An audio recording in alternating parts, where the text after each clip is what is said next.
Hello and welcome to Time About the Movies Flashback. Today we're flashing back to October 31st, 1986, Halloween 1986. And kind of like how you usually have Halloween nowadays, you're not putting out your big blockbusters, but you are putting out a couple of different movies here. Not any ones that are going to be significant, except for one Oscar contender, but we'll get to that in just a second here. But let's take a look at the first one we have here, Sky Bandits. They're a new kind of hero.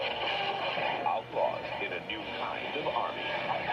I got it. But if chasing your dream is madness, Sit down, Barney. You're gonna fall out. maybe you need to be a little mad You're getting a little low. to be Sky Bandits. Oh, you call that a landing? We walked away from it, didn't we? Rated PG. Starts Friday, October 31st, everywhere.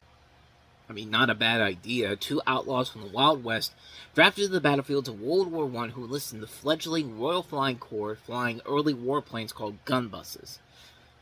Again, the simple concept overall, the fun concept overall, but unfortunately, this is a movie that is really stuck with what time period it's supposed to be. I mean, did you see in that trailer any indication that this took place in World War I? Because let me tell you, I certainly didn't see it. It also doesn't help that you do not have a good assortment of actors in here. The biggest, I don't even see any big names in here. The biggest names in here, Scott McGinnis, Jeff Osterhage, Ronald Lacey, Miles Anderson, Nicholas Lyndhurst. It doesn't help that this is, it doesn't help that this is directed by somebody who's not really known for directing anything, but he was, he developed the flying sequences in Superman. I mean, that's about it. But other than that, though, what else has he really done as a whole? I mean, he's done a lot of visual effects work. He's the guy that also did stuff for 2001: A Space Odyssey. He did stuff for Return to Oz. So he has done some notable stuff behind the scenes, but as a director, probably not the best way to go with this film in general. I mean, this is a movie that doesn't really feel like it has the right direction of what kind of a film it wants to be. It doesn't want to be, trying to be like a period piece for World War I, but it doesn't really feel like that when you watch this trailer, or even look at this poster I'm looking at here.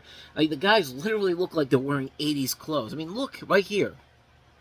Like, does that look like something that takes place in World War I? I don't know, but maybe the people that made this film didn't know either, because, yeah, this thing came and went, wasn't really a massive hit, has largely been forgotten since then, and that's probably for a good reason, because the movie really ain't all that good, so, yeah. Not much more to say about that one. Interesting idea, just not the best execution overall, so. That's Sky Bandits, so let's go ahead and take a look at the real movie that was the big movie that was really supposed to be the next big thing. It won the Cannes Film Festival Best Picture Award. It was an Oscar contender, but has it really been worth it? Is it really worth it when it's all said and done? Let's take a look and see what the mission.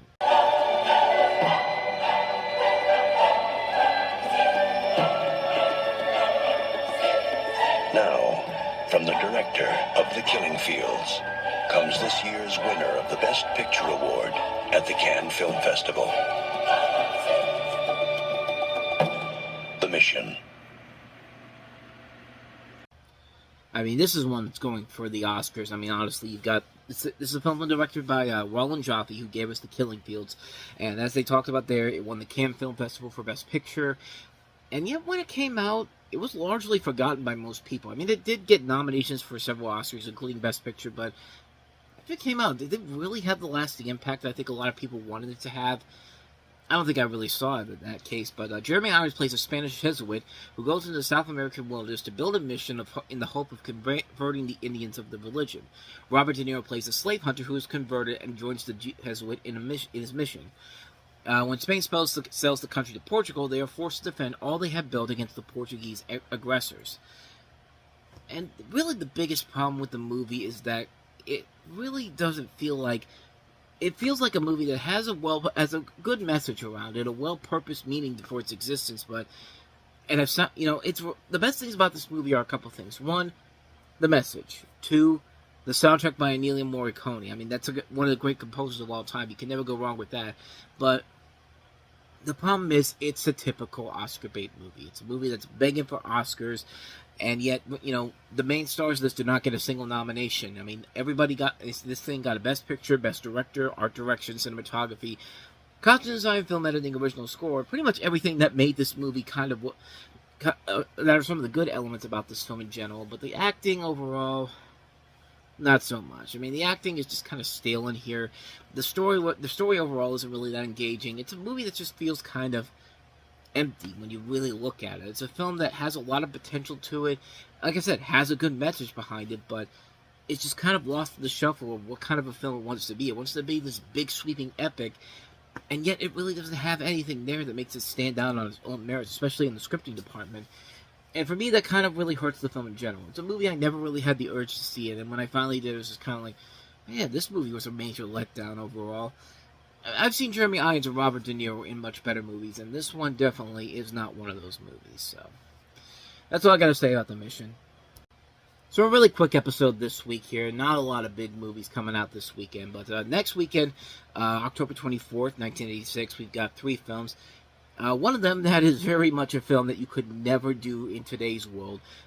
You have the movie Soul Man, which a white kid essentially decides to go to. In order to go to Harvard, he decides to pose as a young black man to get a scholarship. And once you see what this kid looks like, it's just kind of like, wow, they really thought this was a good idea in 1986. But we'll touch on that. We'll touch on the anthology film Trick or Treat. Not the Trick or Treat from 2009. This is a different Trick or Treat from the Laurentis company. And From Beyond. So 3 films we'll take a look at next time around. We will delve into those next week on the show. So stay tuned for that. With all that said, though, thank you so much for watching this. And if you like this, hit the like button, subscribe button, notification button. And with all that said, I will see you guys next week. Until then, take care.